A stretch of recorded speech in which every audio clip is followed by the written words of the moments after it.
General term आपकी वो होती है, एक ऐसी टर्म होती है जो आपकी पूरी की पूरी सीक्वेंस को रिप्रेजेंट कर रही होती है। वो पूरी की पूरी सीक्वेंस उसके ऊपर डिपेंड कर रही होती है। उस सीक्वेंस से आप वो जो एक टर्म है, उस टर्म से आप जनरल टर्म से आप पूरी सीक्वेंस का अंदाज़ा लगा सकते हैं कि सीक्वेंस किस किस्म की सीक्वेंस होगी, और उसी एक ही जनरल टर्म से आप लोग पूरी की पूरी सीरीज़ वहाँ से निकाल सकते हैं।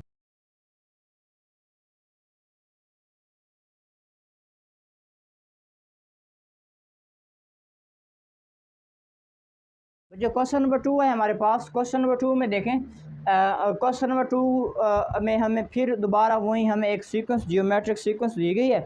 तो वो क्या कह रहे हैं, इसमें कह रहे हैं find the general term of the following geometric sequence. अब जियोमेट्रिक सीक्वेंस हमें उन लोगों ने प्रोवाइड कर दी है, तो उसमें से हम लोगों ने अब उसमें से उसकी जनरल टर्म निकालनी है। जनरल टर्म क्या होती है, ये आप पहले भी मैं आपको 2.2 में बता चुका हूँ, जब वहाँ पे आप लोगों ने जनरल टर्म निकाली थी अर्थमेटिक सीक्वेंस की, यहाँ पे आप लोगों ने जनरल टर्म निकालनी है ज्योमेट्रिक सीक्वेंस की।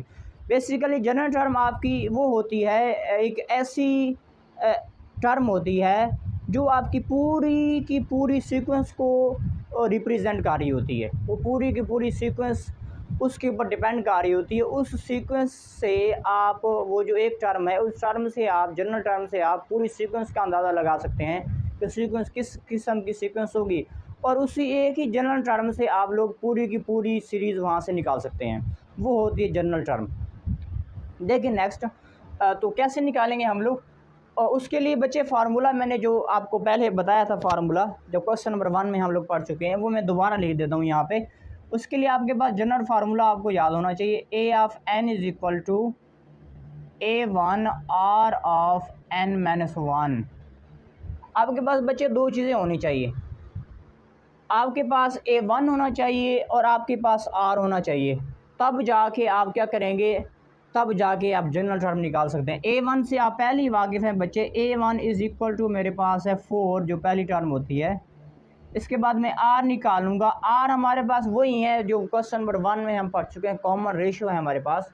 देखिए 16 है, अगली टर्म डिवाइडेड बाय पिछली टर्म 4/1 तो इज़ इक्वल टू 4। आगे चेक करने की ज़रूरत नहीं है, सबका सेम आएगा, क्योंकि उन लोगों ने हमें ऑलरेडी बता दिया है कि this is our geometric sequence. तो मज़ीद आपको कॉमन रेशियो निकालने की ज़रूरत नहीं है, एक ही निकाल लिया करें। अब आपने निकाल लिया, इस फार्मूले में बच्चे आप लोगों ने कर देना पुट। ए ऑफ एन हमारे पास सिमिलरली आ जाएगा, A1 हमारे पास 1 है, R हमारे पास 4 है, 4 लिख दिया जी मैंने, और N हमारे पास N ही रहेगा, क्योंकि लास्ट टर्म का हमें नहीं पता, N हमारे पास N ही रहेगा। थोड़ी सी कैलकुलेशन करें अगर हम लोग इसकी, so A of N is equal to 1 multiply हो जाएगा, तो हमारे पास जो आंसर मिलेगा 4 ऑफ n-1। ये हमारे पास इसकी जनरल टर्म आ गई हमारे पास। पार्ट नंबर 2 देखें बच्चों, तो पार्ट नंबर 2 में भी उसी तरह से हम लोगों ने जनरल टर्म मालूम करनी, जैसे मैं पहले बता चुका हूँ। आप लोगों ने यहाँ पे दो चीज़ें फाइंड आउट करनी है, दो चीज़ें निकालनी है, और उसके निकालने के बाद वो फार्मूले में जब आप लोग पुट कर देंगे तो आपके पास क्या मिल जाएगी, आपको फिर जनरल टर्म मिल जाएगी। फर्स्ट ऑफ ऑल हम लोगों ने A1 निकालना होता है, तो A1 मेरे पास यहाँ पे 6 है। इसके बाद हम लोगों ने कॉमन रेशियो निकालनी होती है R, वो कैसे निकालनी है, अगली टर्म डिवाइडेड बाय पिछली टर्म 12/6, 6 1 टाइम 6, 6 2 टाइम 12, तो ये हमारे पास 2 आ गया हमारे पास R। इसी तरह से हम जनरल फार्मूला लिख लेंगे, A of n is equal to A1 R of n-1।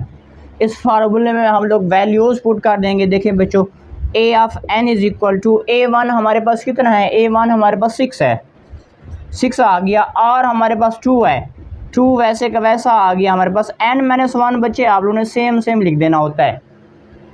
So this is our general term. इसकी मज़ीद कैलकुलेशंस नहीं हो सकती, इतना ही कैलकुलेट हो सकता है।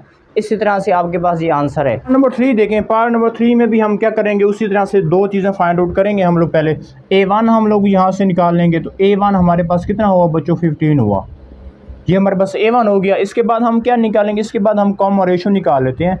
कॉमन रेशियो बेसिकली हम कैसे निकालते हैं, अगली टर्म डिवाइडेड बाय पिछली टर्म। अगली टर्म 45 है, और 45 और 15, ठीक है। तो 15 1 टाइम 15, 53 टाइम 45, आर हमें कितना मिल गया, आर हमें बच्चों मिल गया 3। अब फिर उसके बाद क्या करें, आप फार्मूला लिखे, जनरल फार्मूला लिखे। उसका जनरल फार्मूला हमारे पास होता है a of n is equal to A1 R of n-1। इसमें हम लोग ये वाली वैल्यूज़ पुट कर देंगे। देखें ए ऑफ एन हमारे पास वैसे का वैसा आ जाएगा। A1 हमारे पास 15 है, 15 मैंने वैसे का वैसा लिख दिया है। इसके बाद हमारे पास R हमारे पास 3 है, 3 लिख दिया जी मैंने। इसके बाद n-1 है, तो n-1 आप यहाँ पे लिख दें ऐसे। इस तरह से हमारे पास ये क्या होगा, ये this is our general term. A N is equal to A1 R of n-1। A1 हमारे पास 15 आ गया, R हमारे पास 3 है और n-1 में मैंने वैसे का वैसा रिपीट कर दिया है। So general term is equal to A of n is equal to 15 of 3 of n-1। Number 4 देखिए बच्चों, यहाँ पे भी हम लोगों ने जनरल टर्म मालूम करनी है हम लोगों ने। सो A1 हम यहाँ से निकालेंगे। फर्स्ट ऑफ ऑल A1 हमारे पास कितना हुआ, A1 हमारे पास हुआ 200। कॉमन रेशियो हम लोग निकाल लेते हैं। गौर से देखिएगा बच्चों, क्या करेंगे, अगली टर्म डिवाइडेड बाय पिछली टर्म। अगली टर्म हमारे पास 100 है, पिछली टर्म हमारे पास 200 है। सो 0 0 कट गई आपस में, कॉमन रेशियो हमें कितनी मिल गई, कॉमन रेशियो हमें मिल गई 1/2। क्लियर। इसके बाद हम क्या करेंगे, जनरल फार्मूले में हम लोग इसको पुट कर देंगे जो आपको जनरल फार्मूला दिया हुआ है। A of n is equal to A1 R of n-1। मेरे साथ साथ बोलना है।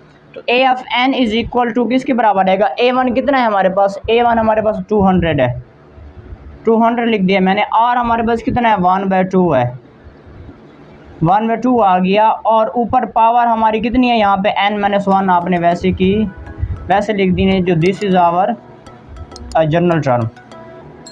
ये हमारे पास क्या होगी, हमारे पास जनरल टर्म होगी।